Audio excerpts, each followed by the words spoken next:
बहुत मुबारकबाद। अभी मदरसे के बच्चे छोटा छोटा एक्ट कर रहे थे, हर एक्ट के जरिए कोई ना कोई पैगाम देना चाह रहे थे।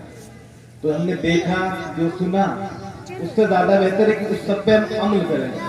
अमल जरूरी है, सिर्फ सुनने से देखने से काम नहीं चलेगा। बहुत सारी बातें यहाँ पर हजरत साहब मौजूद हैं, मुफ्ती साहब, वो दीन की बातें आपको बताएंगे। लेकिन आज के दिन हम यहाँ इकट्ठा हुए, ये जश्न आज़ादी का दिन मना रहे हैं, तो उसकी क्या तारीख है, हम क्यों यहाँ बैठे हैं, क्यों मना रहे हैं, इसकी जरूरत क्यों आन पड़ी, या हमें इस तरह से दिखावा करने की जरूरत क्यों आन पड़ी, या आपकी सच्चाई है कि हम बहुत सारी चीजें दिखावे के चक्कर में कर रहे हैं। उसका रीजन है कि हम मुसलमानों ने पढ़ना छोड़ दिया, इल्म हासिल करना छोड़ दिया। जो आज ये मुल्क के हालात हैं, आज भी मैं कई सारे लोगों से बात कर रहा था, अपने गांव के उलमा इकराम से बात कर रहा था, उनके जहन के अंदर एक डर है। वो डर क्यों पैदा हुआ, आज ये देश के हालात क्यों बने? जब तो हम आजाद हैं, जश्न मना रहे हैं, हम जिस्मानी तौर पर आजाद हैं, बट जहनियत से हम गुलाम हैं। हमारे अंदर एक डर है। वो डर कहाँ से आया, वो डर क्यों पैदा हुआ? वो डर पैदा हुआ इल्म ना होने की वजह से। हमने पढ़ाई करना छोड़ दिया। ये जरूरी नहीं कि हम इंग्लिश स्कूल में जाएं, कॉन्वेंट में जाएं, वहां पढ़ें। आप मदरसे में आए, मदरसे में पढ़े, किसी इंग्लिश स्कूल में पढ़े, कॉन्वेंट में पढ़े, पर पढ़ना जरूरी है, इल्म हासिल करना जरूरी है। अभी स्टेज पर मौजूद बहुत सारे लोग प्रोग्राम हो रहे हैं, महात्मा गांधी का वहां पर जिक्र होगा, भगत सिंह का वहां पर जिक्र होगा, बख्तियार दत्त का वहां पर जिक्र होगा, और मुश्किल से अशफाकुल्लाह खां का जिक्र होगा। क्या मुसलमानों ने आजादी में हिस्सा नहीं लिया? आजादी की तहरीक में मुसलमानों ने हिस्सा नहीं लिया, बट हमें मालूम नहीं। क्यों? हमने अक्सर देखते हैं आसपास हमारे गांव में लोग दुकानों पे बैठे होते हैं, जिक्र कर रहे होते हैं, बहस शुरू हो जाती है, बट उन्हें मुसलमानों के बारे में कुछ पता ही नहीं है कि मुसलमानों ने आजादी की तहरीक में क्या किया। कौन वो लोग थे जिन्होंने आजादी की लड़ाई लड़ी? उनको उसके नाम पर सिर्फ एक नाम याद है, अशफाकुल्लाह खां, क्योंकि उनको फांसी दे दी गई थी, उनका नाम सुन लिया। बहुत ज्यादा तो मौलाना आजाद। आप किसी से पूछ लें कि उन्होंने क्या किया तो किसी को नहीं मालूम। तो उलमाए किराम से भी मेरी गुजारिश है कि इसका भी जिक्र करें। बहुत सारे हमारे उलमा हैं जो बाहर जाते रहते हैं, बहुत सारे लोग हैं हमारे गांव बस्ती के जो लोग हैं काम करने जाते हैं बाहर। अक्सर लोगों के सामने ये सवाल आता है कि मुसलमानों ने आजादी में क्या किया, वो कौन मुसलमान थे, क्या क्या किया उन्होंने। हमारे देवबंद के हजरत महमूद हसन साहब, जिनको शेखुल हिंद का खिताब मिला, उन्हें शेखुल हिंद क्यों कहा गया? हम नेता सुभाष चंद्र बोस की बात करते हैं, अच्छी बात है, हमें करनी चाहिए, हमें शेखुल हिंद की भी बात करनी चाहिए। नेता सुभाष चंद्र बोस फौज तैयार करी, उन्होंने आजादी की लड़ाई लड़ी, शेखुल हिंद ने यहाँ पर जद्दोजहद की, उसके बाद सऊदी अरब गए सन 1919 में, जिसको हम ओटोमन एम्पायर बोलते हैं, तुर्किस्तान, जिसको उस्मानिया सल्तनत बोलते हैं। उस्मानिया सल्तनत से मिलकर हिंदुस्तान से अंग्रेजों को खदेड़ने के लिए की पूरी तैयारी की। रेशमी रुमाल, शायद ही चंद लोग होंगे जिन्होंने वो तहरीक के बारे में सुना होगा। हम आजादी का जश्न मना रहे हैं। ये आजादी हमें हासिल हुई कैसे? किन किन हमारे बुजुर्गों ने कुर्बानियां दी, बहुत मुश्किलात झेले। एक शायर ने कहा था कि जिस शख्स को अपने बुजुर्गों की रवायत न रहे याद, उस शख्स की यारो जहां में कोई पहचान नहीं है। एक शेर के जरिए अपनी बात कहना चाहूंगा। जो आज देश में मुसलमानों के हालात हैं, आजादी होने के बावजूद पत्ता पत्ता बूटा बूटा हाल हमारा जाने है, पत्ता पत्ता बूटा बूटा हाल हमारा जाने है।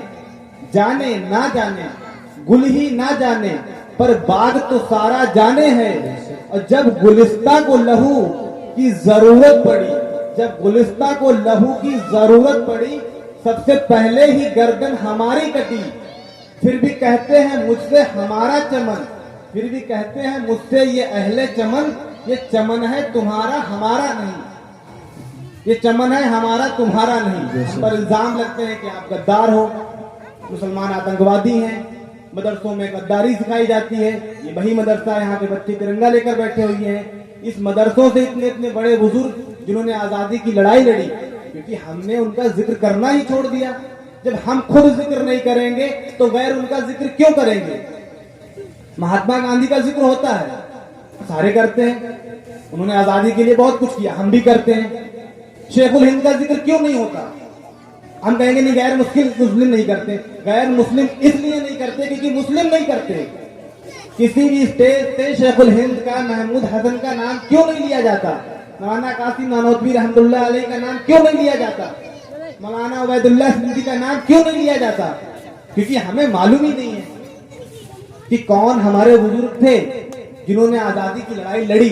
कितने नाम गिनाओ, आप किसी से पूछिएगा, किसी मुसलमान से, कि आजादी में मुसलमानों का क्या रोल था? चंद 2 नाम, मुश्किल से 2 नाम, मौलाना आजाद, अशफाक उल्लाह खां। क्यों उन बुजुर्गों का नाम क्यों नहीं लेते? हमें ये नाम लेना पड़ेगा। मौलाना अनवर शाह कश्मीरी रहमतुल्लाह अलैह, कौन जानता है? हमारे हजरत बैठे हैं, ये लोग जानते हैं, ये जिक्र भी करते हैं। आप सब क्यों नहीं जिक्र करते इनका? कभी किसी मुफ्ती, किसी आलिम से पूछा आपने कि हमारे कौन अकाबिर थे, कौन बुजुर्ग थे जिन्होंने आजादी की लड़ाई लड़ी? हमारा हिंदुस्तान में हिस्सा है तो क्यों है? हम यहाँ सिर्फ पैदा हुए इसलिए नहीं, हम गुलाम थे और हमने इस गुलामी की जंजीरों को तोड़ा तो बहुत मुश्किल से तोड़ा, बहुत लड़ाइयां लड़ी। कभी आप शामली का इतिहास पढ़ें, सहारनपुर का इतिहास पढ़ें, देवबंद का इतिहास पढ़ें, पर हमने पढ़ना ही छोड़ दिया। जरूरी नहीं है कि पढ़ा लिखा इंसान हो वही इतिहास पढ़े। हमारे गांव के जो लोग हैं, हम सबकी जानते हैं यहाँ पर भाई बहन, सब बहुत चालाक है। जाने कितने एक्टर, जाने कितने खिलाड़ियों के नाम याद होंगे। अक्सर हम बात करते हैं तो सबको याद होते हैं, पर हमें नहीं लगता किसी को फजले हक खैराबादी का नाम याद होगा। क्यों नहीं याद है फजले हक खैराबादी? ये सीतापुर के पास पड़ता है खैराबाद, यहीं के रहने वाले थे। जौहर बिरादरान का नाम क्यों नहीं याद है? मौलाना मोहम्मद अली जौहर। देश की आजादी में बहुत बुजुर्गों ने कुर्बानियां दी हैं, बट उनको पढ़ना पड़ेगा, तभी हम अपनी बात रख सकते हैं, अपना हिस्सा हक से मांग सकते हैं। आज जो हमें नजर चुरा कर चलना पड़ता है ना, लगता ना कि मुसलमान परेशान है, वो किसी गैर की वजह से नहीं है, वो हम अपनों की वजह से है। हम मुसलमानों ने वो काम करने ही छोड़ दिए। कोई हिंदी पढ़ गया, कोई आलिम बन गया, तो कोई इंजीनियर बन गया, कोई डॉक्टर बन गया, मुसलमान कौन बचा? सबने अपनी अपनी फील्ड पकड़ ली। हमें इंसान रहना है, मुसलमान रहना है, अपने हक की लड़ाई लड़नी पड़ेगी। अपने बुजुर्गों को हम नहीं याद करेंगे तो कोई नहीं याद करेगा। सर सैयद अहमद खां का जिक्र हमने किसी को करते नहीं सुना। मौलाना हिफ्जुर रहमान का जिक्र किसी को करते सुना ही नहीं हमने। क्यों नहीं सुना? क्योंकि हमने पढ़ना छोड़ दिया, जिक्र करना ही छोड़ दिया।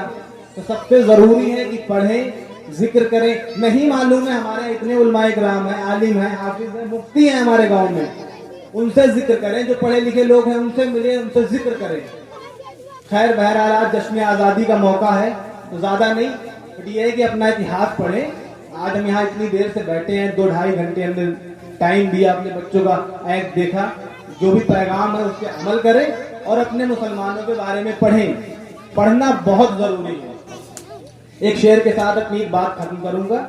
तिरंगा फहराने का भी वक्त हो रहा है। अल्लामा इकबाल का शेर है कि कुछ बात है कि हस्ती मिट्टी नहीं हमारी, कुछ बात है कि हस्ती मिट्टी नहीं हमारी, सदियों रहा है दुश्मन दौरे जमा हमारा। और यूनान मिस्र रूमा सब मिट गए जहां से, यूनान मिस्र रूमा सब मिट गए जहां से, अब तक मगर है बाकी नामो निशा हमारा। सारे जहां से अच्छा हिंदुस्तान हमारा। हिंदुस्तान जिंदाबाद।